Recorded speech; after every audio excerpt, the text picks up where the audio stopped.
Do sit down. We're just about to have some tea. Ladies and gentlemen, please do not panic, but scream! Scream for your lives!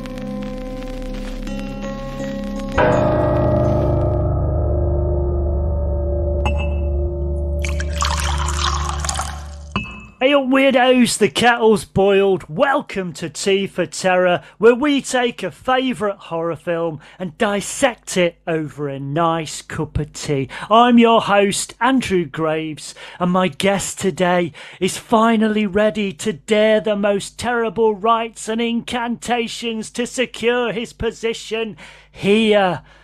Welcome, Nicholas Vince. How you doing, mate? I'm doing very well, thank you very much. I'm wondering what's going to happen to me in the next hour or so after that introduction. Well, as I always say, you know, don't worry, I don't buy. But then I might do.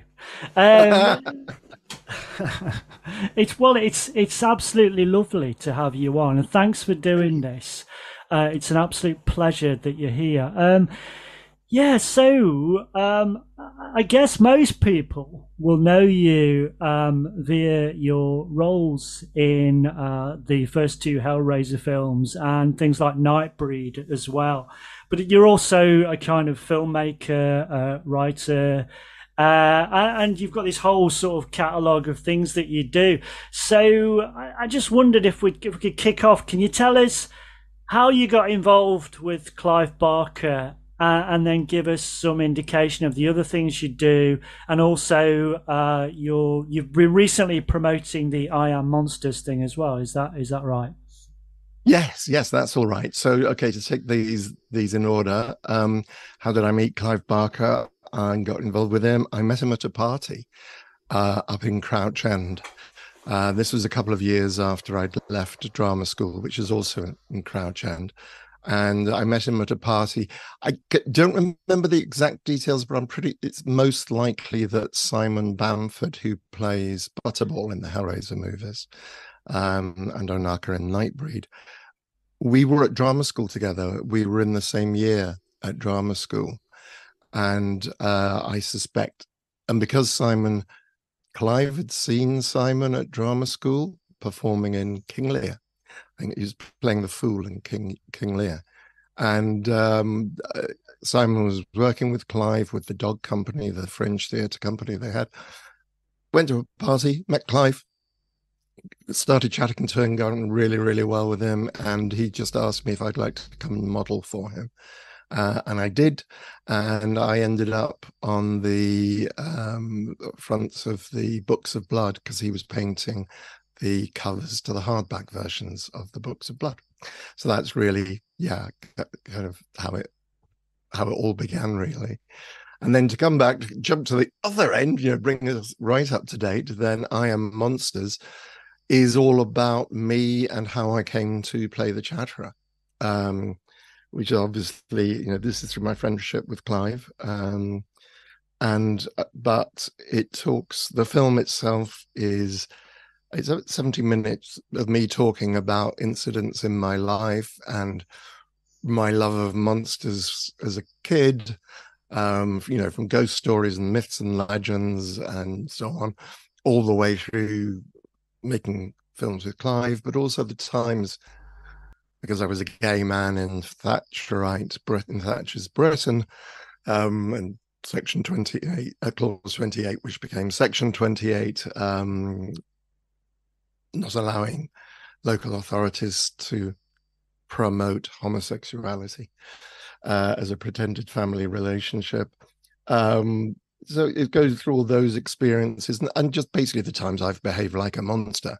So it's very honest, because we all have. Let's be honest. We've all been greedy, selfish, stupid, angry at some time in our lives, and done things we probably regret.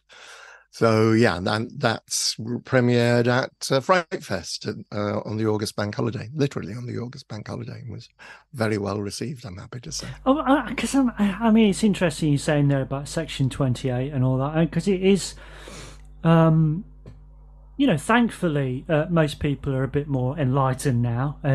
Even though there's always stuff going on which we need to fight against, but it is difficult to kind of place into context just how oppressive it was at that time in fairly recent history, and what people were sort of fighting against, really. Yeah, I think I look at all the stuff that's happening with trans people, and I just think, yeah, it's the Conservative government again, just basically trying to stay in power and win votes by making somebody a scapegoat. It's either immigrants or trans people, trying to deny them rights, trying to deny them their humanity, wanting them to disappear and not exist, and everyone to conform, which of course is, and I don't use the term fascist lightly. I do believe that the Tory party is inherently fascist in their attitudes to people, however they proclaim about freedom, etc., etc., and they're all about small government. It's not true. They just want everyone to conform. So yeah, I think it is. I talk a bit about this in the film, about and give examples of things that were said at the time. And I think sometimes young people saying, "Oh yeah, shut up, granddad." It was tough. We know that. It's we're out busy enjoying our lives. Stop trying to whatever it is. And I think, and good on them, and that's what I hope they should be like. But I think it's always good for them to know, to understand, to recognize the early warning signs as to where legislation may be coming in, because we see it happening at the moment. Yeah, it's weird because I remember, back in 2010 when the Tories got back in, and I remember talking to some younger people then who had not been around, obviously, during the 80s or whatever, and I was just saying, be careful, man. This is not the way things should be going. This is regressive. And but anyway, this is not the politics show. This is a Tea for Terror. Listen, I mean, one of the things I wanted to ask about Hellraiser before we get into the chosen film is at that stage, because now it's a classic. It is absolutely a classic. And I think everything in there that Clive Barker was about and what he was trying to do and push against the boundaries and really do something interesting with British horror. But in terms of the script and what you knew about when you going into that project, how did it make any sense? Did you think it was going to be this? Did you think it was going to be like, what is this, Well, I've known Clive for a good long time, and I've been around when the Books of Blood, and obviously read all the Books of Blood, and had read The Hellbound Heart as well. Obviously, I read The Hellbound Heart. I thought, oh, there's not really a lot said about the Chatterer, or the character that became the Chatterer. What's it like in the book? Can I glean anything from the book? And does this mean I could do more things in the film? That purely actor's selfish way of reading things.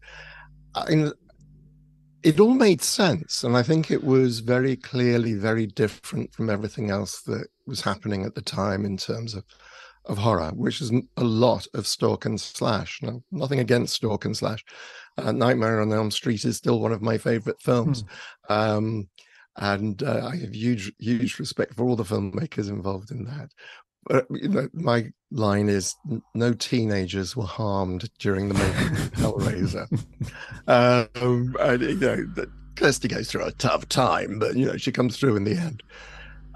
So I think, did I know that 37 years later, I would be chatting with you about this kind of thing? No, I had no idea whatsoever.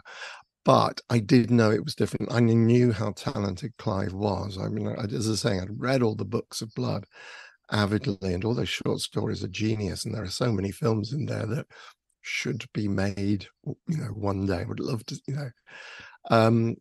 So it's always difficult to tell when you get into a project. And again, look, life was very different then. I wasn't aware of the convention circuits and the fan bases and the way fans react to these kind of things.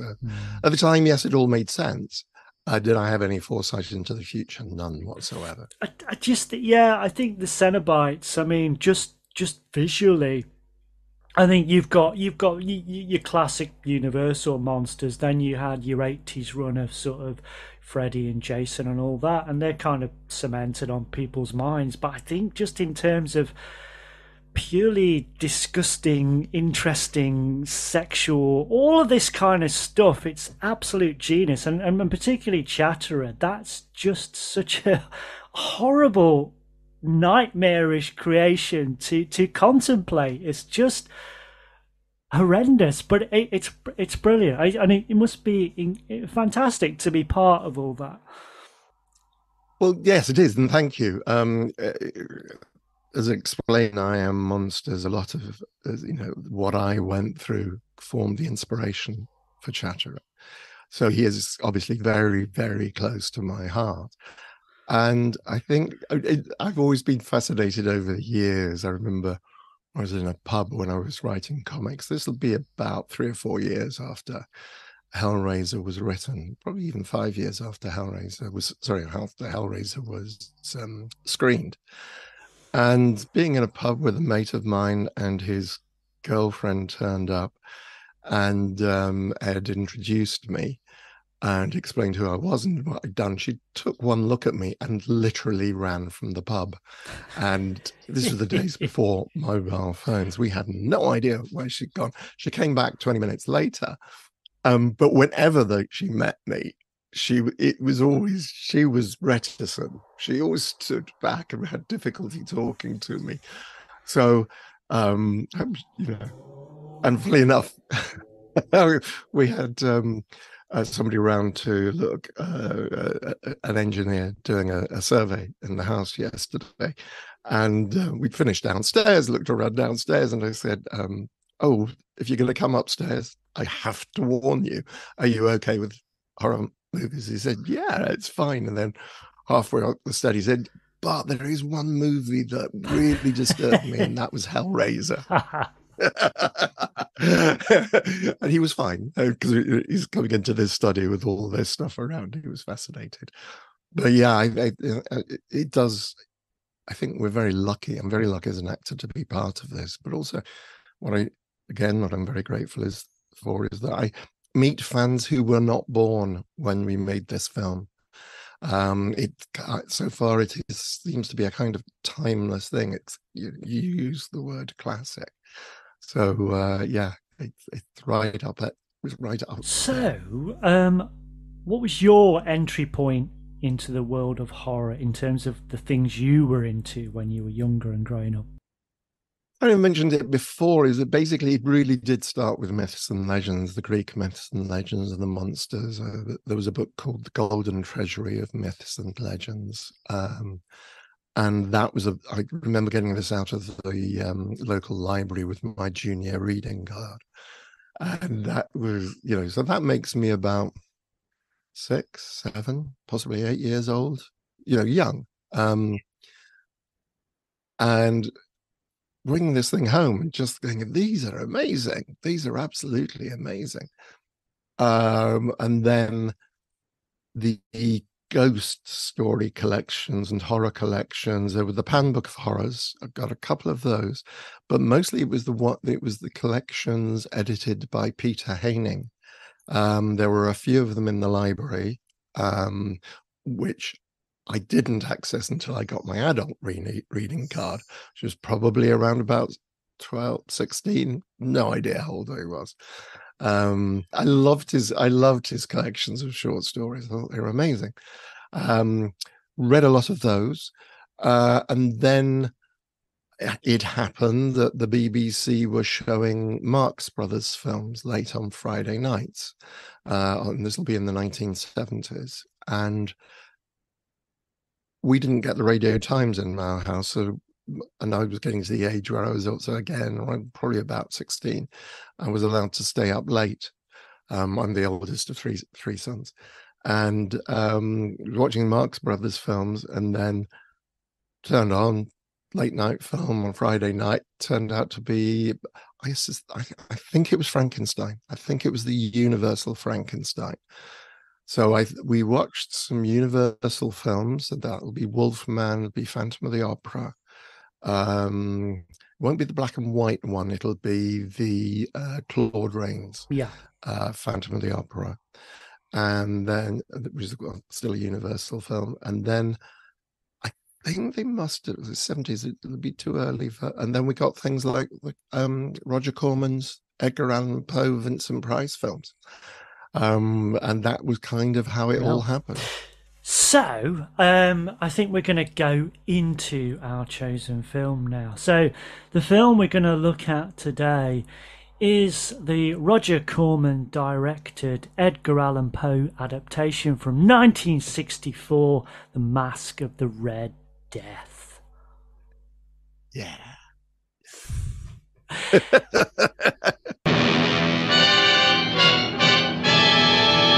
The Masque of the Red Death, personalized by the motion picture screen's Prince of Horror, Vincent Price. So then shouldn't you be on your knees to give thanks? No, I beg of you! Mercy, mercy! Lavishly, he plants his corrupting seeds of sin, spreading living terror that not even the unsullied can escape. So, Nicholas, when was the first time you came across this film? As I say, it would have been as part of that run. And I remember just being blown away by, so one of the things I'd learned from the Universal films was the monsters are the good guys. The monsters are really the victims in these. They do end up by doing horrible things, but they, I think, less so Dracula, perhaps, though, he's cursed. He's cursed to live forever. He's cursed to live on people's blood. I don't think it's never really explained in the Universal film how this came about, and I don't really think it's explained in the book from my memory of it. I've not read it in a long time. And then, so the creature, Karloff's creature, is obviously just a big child.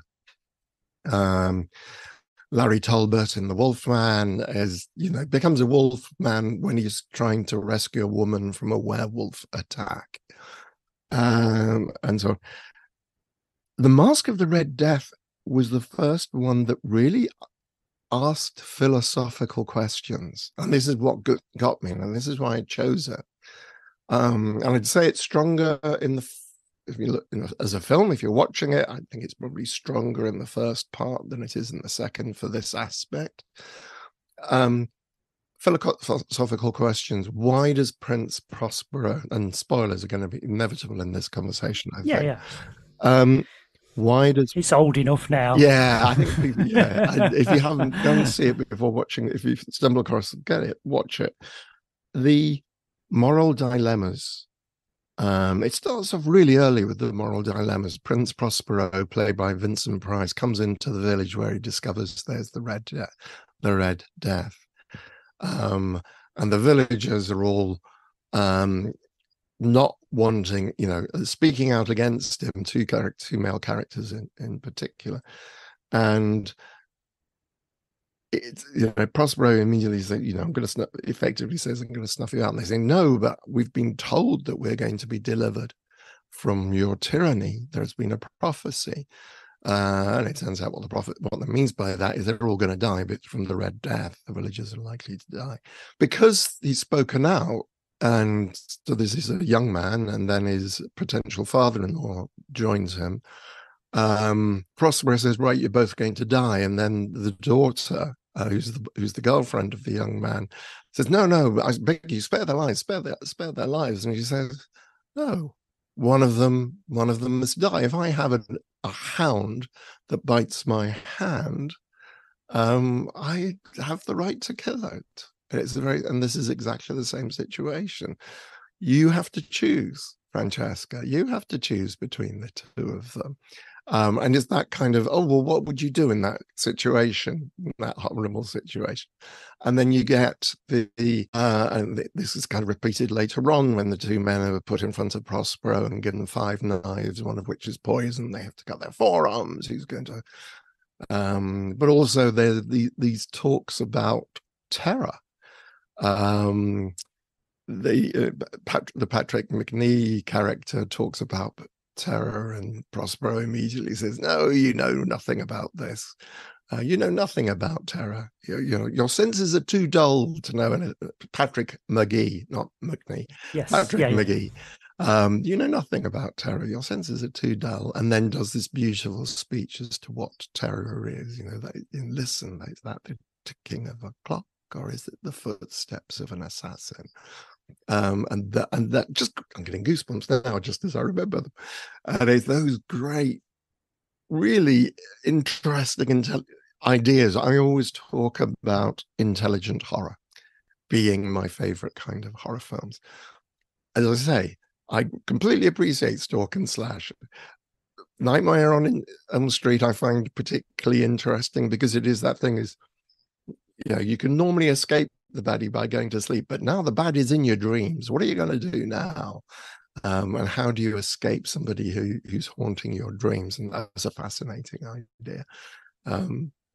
So I like those intelligent things because I think this is what horror does best when it's done properly. It answers or it attempts to answer or examines the questions about life, death, and sex. Going back to the Cenobites and the sexiness of the Cenobites and Hellraiser. So yeah, I think this is what really, really struck me about Masque of the Red Death.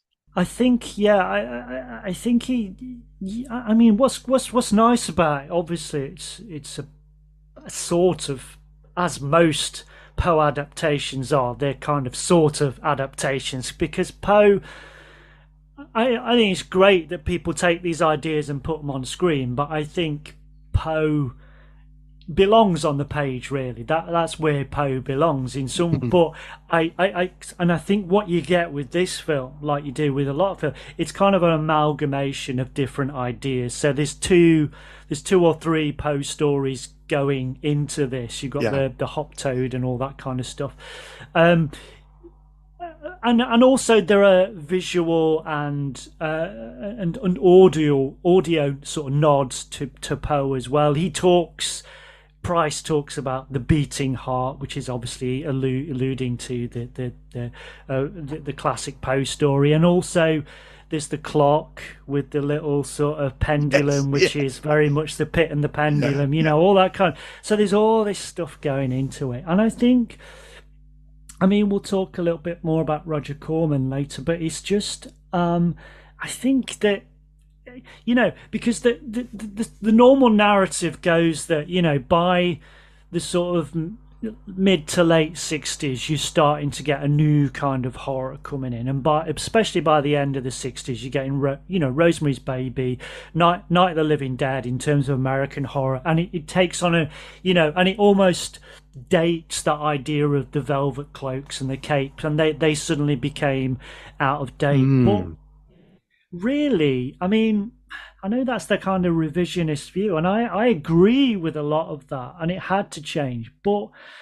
in terms of just pure spectacle and evil, and this film, I mean, for a start, you've got, it is that from that period where most films, if they were made well, looked brilliant. It oozes colour. It is.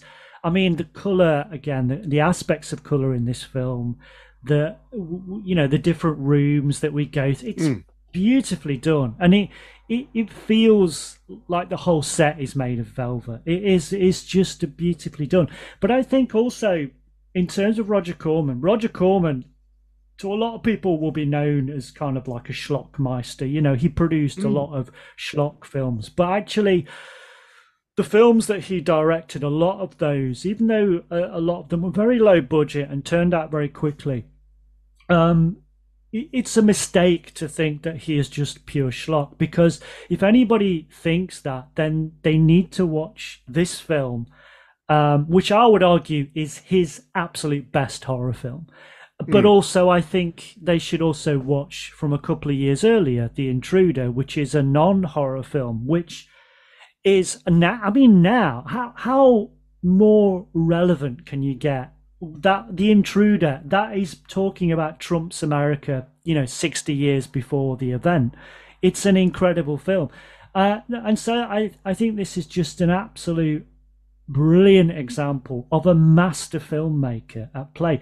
But also there are other people involved, which we'll get into later on, I guess. So, I mean, would you class it as his best sort of horror film, do you think? I think so, yes, because I think this was the largest budget, I believe, that he had in that series of Poe, Corman, Price films, and it was filmed over here, as opposed to in America. And was why I think you got so many English actors involved, like Patrick McGee and Nigel Green, and it, I think. Yes, in terms of spectacle and the color and so on. I'm just trying to think. Intruder, is this the William Shatner film? Yes, absolutely. Yeah. And I think he did.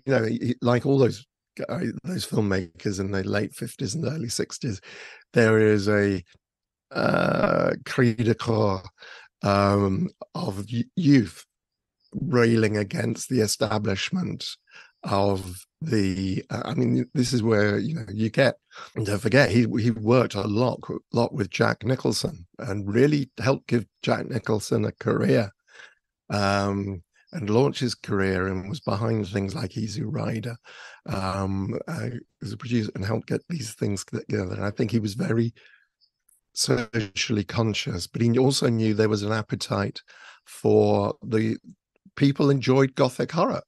And I think you are talking about the end of the Gothic horror films, the Universals, the thing based on the Victorian writings, as you say, into the more modern, let's look at the horror in things like Rosemary's Baby, right up to date. And what's going on. I mean, I love Roger Corman. I think I love the biography, How I Made 1,000 Movies in Hollywood and Never Lost a Dime. Man's a powerhouse. I think he's only recently stopped making films as a producer. Sorry, I'm wrong. He's still a pre-production executive producer upcoming. Previous 512. I mean, so we talk about prolific, but like most people pale when it comes to comparing themselves to Roger Corman. I think it's a real celebration of Gothic horror, and you can tell he's got a big studio to work in, rather than the smaller claustrophobic sets you get in the earlier films. That he has a big studio to work with. Well, I mean, the argument normally goes that up till the sort of late 60s, most horror films played around with our fear of death. Including these films. But after that, with the sort of new wave of horror, which came in the late 60s, early 70s, it could be argued that those films were examining our fear of modern living.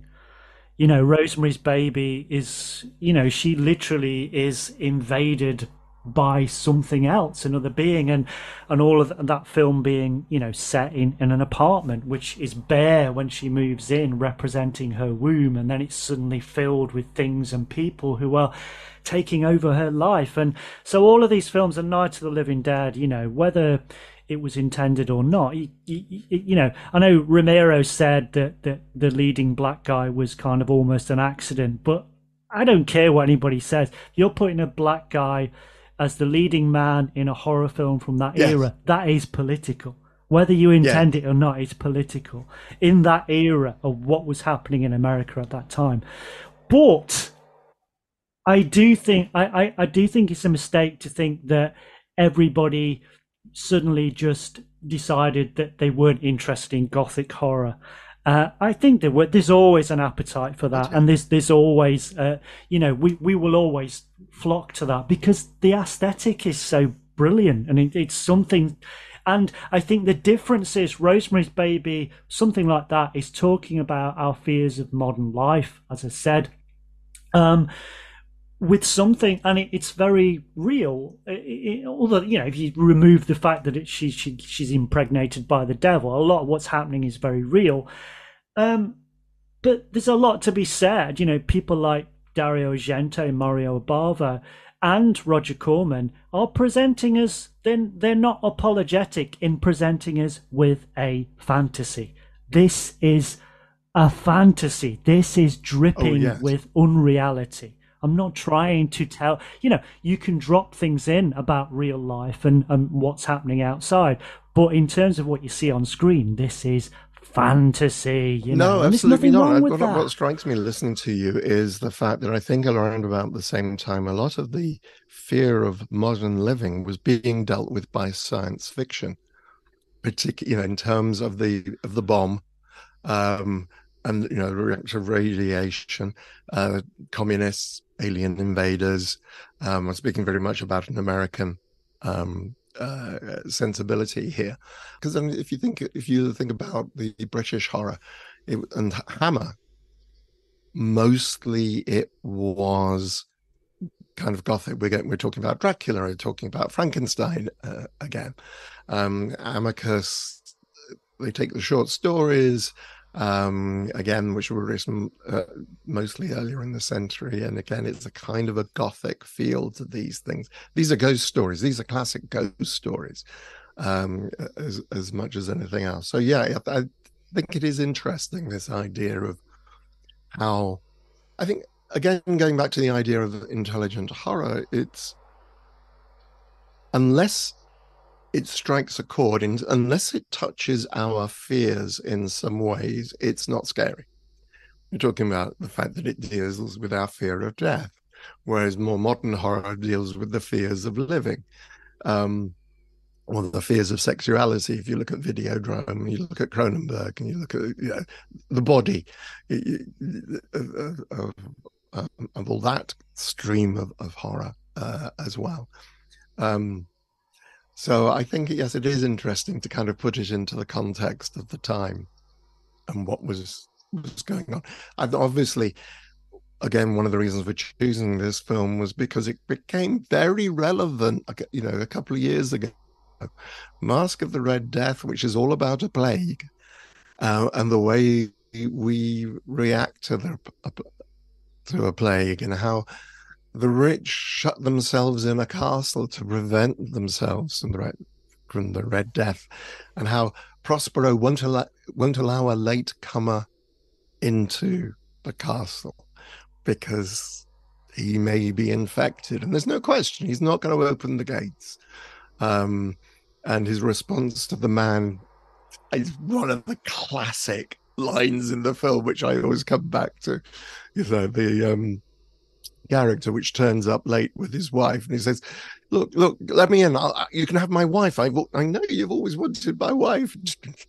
Vincent Price just says, I've already had that dubious pleasure. It's just like, and when the guy begs to be protected from the, not to let him die from the Red Death, Prospero just signals a guard who shoots him with a crossbow. Hits a guy in the throat and obviously kills him. And then, the last thing he does for the woman, doesn't let her in. He just throws her a dagger from the battlements. I mean, that's an example. There's some really nice transition shots in this film, and that is one that sticks out. He throws the dagger, it lands on the floor, and then we cut immediately to the other characters picking up a sword inside. It's a really, really nice. As you say, really I think it really is Corman at the height of his powers in terms of directing, because he's got the bigger budget to allow him to play and indulge himself with these last large scenes. And again, in a film that is all about color, in particular the color red, I really wish the costume department were more strict in their use of the color red. Yes, you have the Red Death, who is represented by a figure purely in red, but there are flashes of red elsewhere in the costumes when he says, no, I beg of you, only do not wear the color red. You think, you could have worked a little harder on that, guys, just to make sure there was no other red in the shot. That would have made it amazing. Yeah, yeah. I mean, it's. I mean, the other thing we can't uh, avoid talking about Hmm. is obviously Vincent Price. What does he mean to you? He has always just been my horror icon. As I said, I really got to know his work through the Corman Price uh, Poe films, but also things like The Abominable Doxer Fibes is amazing. And one of my other really, really favorite films is Theatre of Blood. Just extraordinary. I Do you just know? I can't wait for one of my guests to say, "Can we do Theatre of Blood?" Because I fucking love that film so much. it's if if only for the way poor Eric Sykes dies in that film. um, and I think I'm allowed to mention that there were talks of a remake with Malcolm McDowell at one stage, and I just thought, yeah, yeah, They did a Malcolm would do an stage play, didn't amazing. they? Yes, yes, they did. They did do a stage. I didn't get to see it. Um, but yeah, I think that would be wonderful. So I think, and okay, so what is about Vincent Price? It's the voice. It's the voice of thriller. Um, it's the fact that he was a Renaissance man. Um, he was really into his art. He was really into his cooking. There were, friends of mine had produced, along with Victoria Price, his daughter, who, really works to keep the legend of her father alive. Um, just extraordinary that manner, and things like Dragonwyck, completely non-horror films as well, where he just and Laura, uh, the film Laura, he just brings this amazing presence to everything he does. I believe he was in the original stage version of the play, which became the film Gaslight as well. And I just imagine him playing the husband in that. Just extraordinary, amazingly talented man. The thing with Vincent Price, there's a few actors that kind of fall into this category, and it's always the criticism he receives from some quarters is that this idea of, well, he was quite hammy and this and he didn't have much range, and my response is always, who cares? Why do we need actors that have got a vast range? That's one thing. I don't want Vincent Price to be anything other than Vincent Price.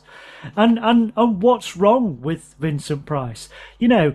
Because there is nuance within that. People tend to think. I mean, people have kind of gone. I always remember in the latter days. You've got his spitting image puppy. And those kind of exaggerated impressions of him.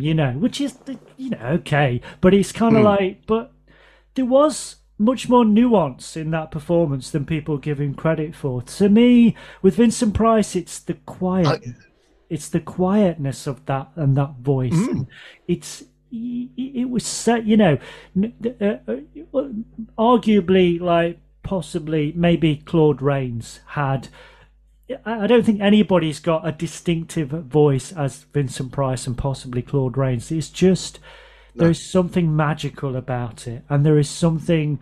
I grew up loving Alice Cooper. Alice Cooper was my thing when I was a kid, and Vincent Price was part and parcel of the Welcome to My Nightmare album. Vincent Price to me is somebody I absolutely grew up with, from the horror films to Alice Cooper to thriller, everything. He's been there. Edward Scissorhands, and he's just been there at every sort of factor of my life in terms of films, horror, entertainment. Yeah, I know. I think it's. Oh, Dennis Gifford wrote a book. Well, one thing I must say.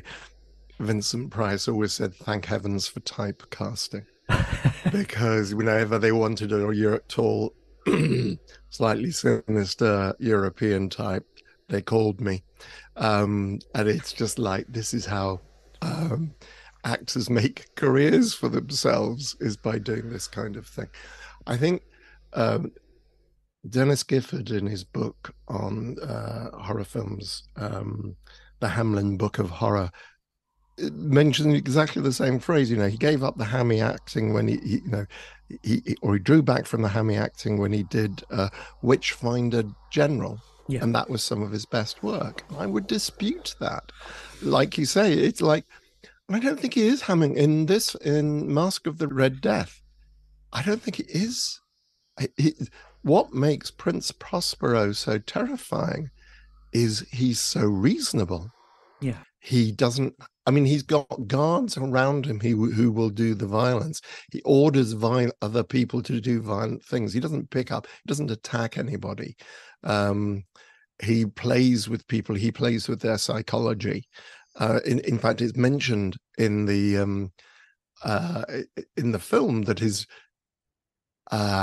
ancestor imprisoned somebody in a yellow room for 3 years, and when the man came out and couldn't look at the sun when he came out, and I just think, well, you shouldn't look at the sun anyway. It's a bad thing to do. Unless you're Donald Trump. I get what you're trying. Yeah. You said, if the screenwriter had used the phrase "couldn't look at a yellow flower," that would have been more powerful. But in terms of the performances, I don't find them hammy at all. I just find them riveting, absolutely riveting. He doesn't roll his eyes. He doesn't use exaggerated gestures. He doesn't declaim. If you want somebody who was real ham, and because he came from theatre, and that's Laurence Olivier. And when I say he can declaim a performance, I remember watching a clip of him at the Royal Albert Hall giving performing a poem for a military thing, and it was I suspect it was the Festival of Remembrance, which they have every year in the UK in the Albert Hall, and the arms are all over the place, and you think, yeah, because he is communicating as a theatre actor to the people in the gods in the Royal Albert Hall, and he's doing it mostly without amplification, because he's got such an amazing voice. And I remember talking to Clive about this, about not necessarily about Vincent Price, but watching 80s TV shows is sometimes really difficult because of the style of acting. The acting, it is over the top. The writing is over the top compared to what we're used to these days. But as I say, I deny that Vincent Price was ever a really, and he did play very different. The part he plays in The Fall of the House of Usher, Frederick Usher, he's so quiet, he's so controlled, he's so fragile. He contains that fragility of the character, the man who can't hear the sound, a sound and something like that. I remember Stephen Fry meeting Vincent Price and asking him to say a favorite lines, because he's just such a huge fan of Vincent Price. So yeah, I agree with you. I don't think you do want Vincent Price just to be Vincent Price, but within that, his range was extraordinary as far as I'm concerned.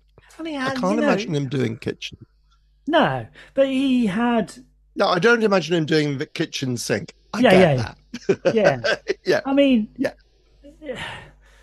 But he had a sense of humour as well. This is the thing that people. One of my favourite stories is when he was making Witchfinder General with Michael Reeves. Michael Reeves obviously tragically died incredibly young, but he was like kind of at the time he was a hotshot new director, and he was having problems with Vincent Price's style. He's always, can you tame it down, do this, And I think Vincent Price lost his temper at one point and said, "Young man, I've made, God knows how many films. How many films have you made?" And Michael Reeves said, "Well, I've made 3 so far, but they've all been good." And at that, Vincent Price fell about laughing then, and they got on a lot better after that. And I love the fact with Theatre of Blood as well. What people forget is that he was kind of denied a lot of those serious roles because he got into typecasting, and it made him a lot of money. He wasn't. But with Theatre of Blood, he gets to do those Shakespearean roles that he was kind of denied all his life. He gets snatches of that, and that's it's what I mean. I'd love to have met Vincent Price. I bet he would have been a sweetheart as well.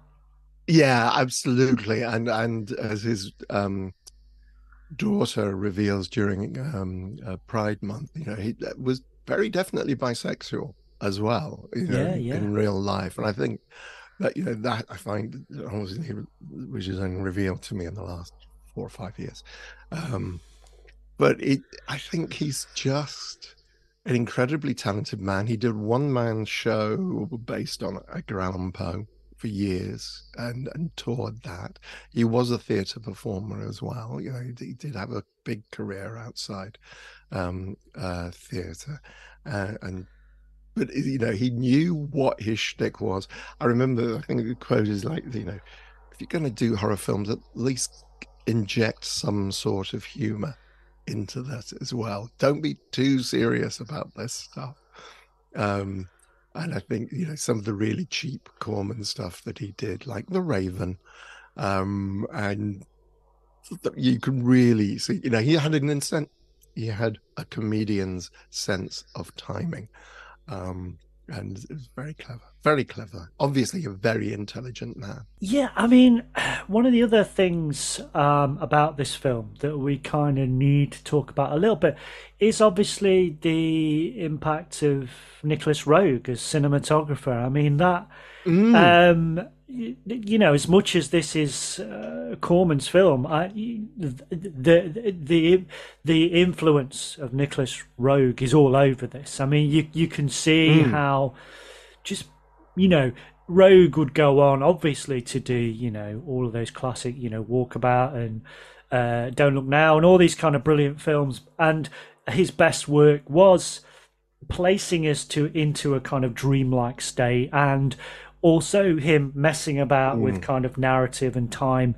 And you can see, even though obviously this is much more follows more classic narrative structure, in terms of the visuals, this is, we have an actual dream sequence in the middle, but actually it's kind of the whole thing could be a dream, really. This is, and I think the last sort of the dance scenes as well, it's almost like we're watching an opera, the closing moments of an opera. It's all, and I love, moving away from Nicolas Roeg for a second, it's the sounds as well. It's that kind of the diegetic and non-diegetic sounds, and it's this, the use of music is interesting because it's, we have these people dancing, but they're not dancing to music that would be available at that time. They're dancing to instruments that are modern instruments. So it has this weird sort of meta level.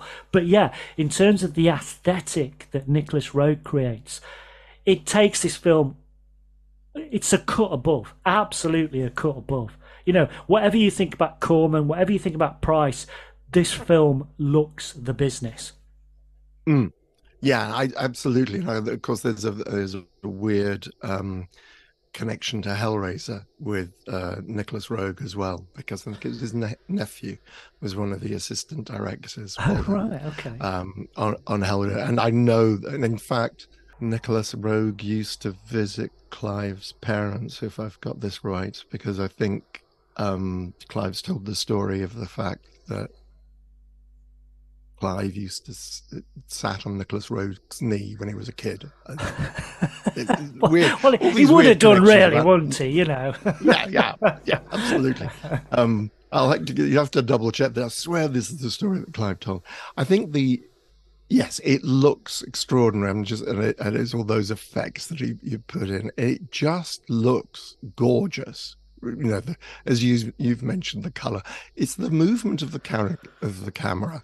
I like as well, particularly when you've got these big, vast sets, and I'm trying to think of the name of the lens that they're using, because it's shot in widescreen and you can see that the Yes. image is slightly distorted Yes. At the edge, and the name of the lens type escapes me entirely.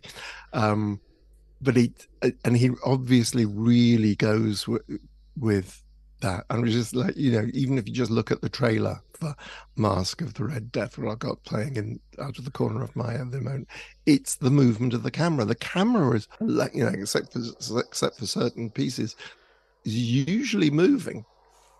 And these were big cameras back in those days. Big film cameras that we're talking about there. So yeah, I think it's an amazing job that Nick Roeg did on this.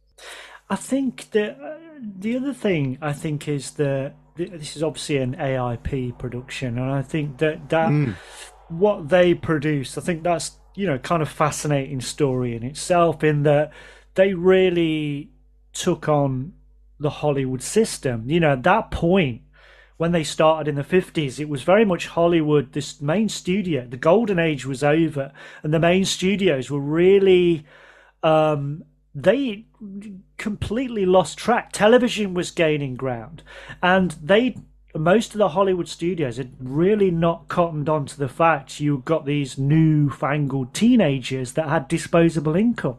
So AIP, or Zarkov Productions, they went, well, they said, we'll have that then. And they created all these fantastic films aimed at teenagers to start with. But then out of that, you get Corman involved, and you get these kind of films as well. So I think, AIP is often seen, a little bit like Vincent Price, seen as being this kind of throwaway thing. And yeah, some of what they produced is very, very kind of hokey. But you get all this stuff as well, and I think someone like a company like AIP is kind of it's absolutely my bag. That's the kind of films I want, and certainly if I was a teenager in the 50s and early 60s, these were the kind of films I'd have been wanting to see. I wouldn't have been interested in, as much as an adult I loved Doris Day, I wouldn't have been that much enamoured with going to see a Doris Day film. I'd want to see, I Was a Teenage Werewolf or whatever, all these Corman post-cycle films. Well, I think the real thing is that Corman's cottoned onto was the fact of the drive-in movie. Yeah, yeah. And, a lot of the American International Pictures, AIP, as you mentioned, are basically made for that audience. They're made for a teen audience. They're made for guys and girls so they can snuggle in the back seat and be scared and therefore hold on to each other. And also, I mean, people forget that Corman was also responsible for the introduction of films like Rand, because he bought Japanese films and brought them over to America. And Seven Samurai, he bought these projects, and they bought these films and brought them to America as part of the distribution. Corman understands the business. I think this is the real thing. He knows that filmmaking is a business. He was very definitely an independent filmmaker. I love the story that Corman was driving to the studio one day and passed this is in Hollywood, past a wildfire, or the remains of a wildfire, and all this ground that had been burned. You got smoldering trees and so on. And the first thing he does is he gets into the office and he phones up somebody for a horse, and he phones up his actor, and that becomes the opening of The Fall of the House of Usher. Yeah. So when you see the character of the horse walking through these burned out trees and this desolate landscape, that was because Corman said, "Yep, I can use this. This is the way." And he was constant. He's a true independent filmmaker. He just takes advantage of all the opportunities that are presented to him at the time. But also, we wouldn't have a lot of those classic new wave filmmakers without Corman, because he was absolutely, they trained with Corman. They were given all of these opportunities to make their first directorial debuts with Corman. And I mean, oh yeah, imagine the landscape without Corman. Imagine that those 70s films, those classic seminal 70s films, wouldn't have existed, arguably, without Corman. oh yeah, and even through into the 80s and beyond, he's always giving people a chance. He's producing and giving people a chance, and really, as a producer, as much as a director. I'm just trying to think of. I've already mentioned Jack Nicholson, and I'm trying to think of the guy from Happy Days who's become a director. Ron Howard. Ron Howard, yes, Ron Howard started his career with Roger Corman Productions. It wouldn't be New World at that stage because he sold New World by that stage, but which is why I love the fact that Hellraiser starts with the New World logo, but Corman had already sold New World by the time that Hellraiser came around. But a lot of some of the people who worked on Hellraiser had a connection to Roger Corman as well. I kind of like as well I know we started off with politics, but going back into it, I kind of like how this film feels slightly political as well. Not in a political with a capital P sort of left or right, but it does, in a little bit like the Hammer. Some of those Hammer films were very much. They knew they weren't being political, but they knew their audience, and they knew they had a large working class audience. And there's a lot about this film which is about the upper echelons of the the higher society getting their comeuppance, And I think also with the whole Hop Toad sort of interlude, you can look at it's a very kind of Freaks, the Todd Browning Freaks idea, because that, arguably that film's about class as well. It's the little people getting their revenge. And I think that, there's a lot of stuff about this film you could take as being quite political, I think. But if you don't want to buy into that, it still works as a fantasy adventure horror. It's so clearly political. The opening sequence, the opening 10 minutes is all about the Prince Prospero coming to get his tax or celebrate the fact that he's been starving his villagers through overtaxing them, etc. And literally it's one of the characters is saying, this is not a celebration. You mean the fact that you've taken most of our harvest and you're going to leave us to starve over the winter? This is the celebration. You want us to invite us to a party. When the villagers, about halfway through the film, you get about half a dozen villagers who are left going to Prospero's castle asking to be forgiven. And the character who spoke out at the beginning of the film said, "Are you insane? He's not going to forgive you. And why are you asking for forgiveness?" But it's that whole mentality of the Lord of the Manor is our protector, and therefore we have to go and ask forgiveness so that he will come. Obviously, what Prospero does is he orders everyone to be killed. Except for the child. And then the soldier says, but they're going to die anyway, and he just says, not the child. As if there is some sense of humanity left in this man who has, going back to what I was saying earlier on, whose basically philosophical stance is, if God is good, why does he allow such evil in the world as the plague and all the things? Therefore, the God of this world must be Satan. Therefore, the only logical thing to do is to worship Satan, to encourage all his friends to become debauched, etc., and worship Satan. And I love the philosophical thing at the end of the film where he meets the Red Death, thinking that he's meeting Satan. I'm not Satan, I'm death. There's no bargaining with me. There's no, I don't need to, you can't, there's no worshipping of me. I am death. Again, I think, this is the thing as a teenager when you're trying to work out the world and so on, your interest in spirituality, etc., etc. I think this is again why the film is so important to me, because it does ask all the big philosophical questions of, if God is good, why does he allow such evil in the world, and what is the role of Satan in the world, and what is the role of death in the world? Yeah. So, to kind of sum up, how would you recommend this film to someone who'd never seen it? What is it why should they watch this film? I think for primarily an example of an intelligent horror film, that it is a horror film. It is clearly a horror film because it deals with the supernatural, it deals with death, it deals with fear. It, in very many senses, right on the nose. I don't think it's a particularly scary film in the same way that Nightmare on Elm Street is. It's very much of its time, but look at it, watch it for the moral dilemmas that are presented, and for its exploration of fear, its exploration, as we've talked about, of the political aspects of the world. Look at it as an examination of cruelty as well.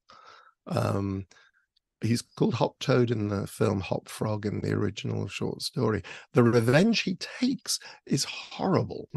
It's horrible in the original short story as well. Illustrations by Arthur Rackham in my collected version, in my collected stories. And just look at for filmmakers, look at it for what you can take from a story. As you said, quite rightly, the stories of Edgar Allan Poe should be read. They were intended to be read. They weren't intended to be filmed.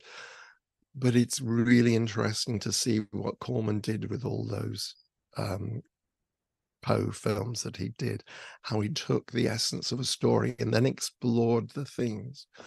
So I think there's and again, as a filmmaker, you want to look at the cinematography, look at the way that the camera moves and the distortion in the lens and how that is used to show how weird a thing you are looking at. So I think you can get so much from this film on so many levels, basically.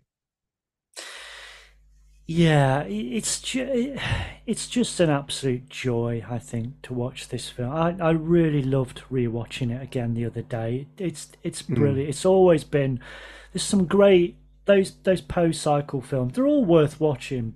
I like Fall of the House of the Usher, but I think this is his absolute best one out of those, and I think it's probably his best horror film as well. It's stunning. It's really brilliant piece of work. Okay, so please, if you're listening to this, then like, subscribe, comment, do all that stuff. Follow us on Facebook, follow us on X. You can listen to this podcast wherever you download your podcasts. We're all over the blooming place. It just remains for me to say thank you to Nicholas, Vince, for being this. It's been absolutely brilliant to have you on. I'm so glad you could do this. It's honestly, thank you so much for coming on. Oh, Andy, thank you very much indeed for this lovely chat. It's always nice to talk about these things, and explore all this stuff in so much depth, because it's seldom one gets a chance to do this. So thank you very much indeed. Oh, you're welcome. You're welcome. So remember to call round next time. Make yourself at home. You're probably dying for a nice cup of tea for terror. And remember, my friend, future events such as these will affect you in the future.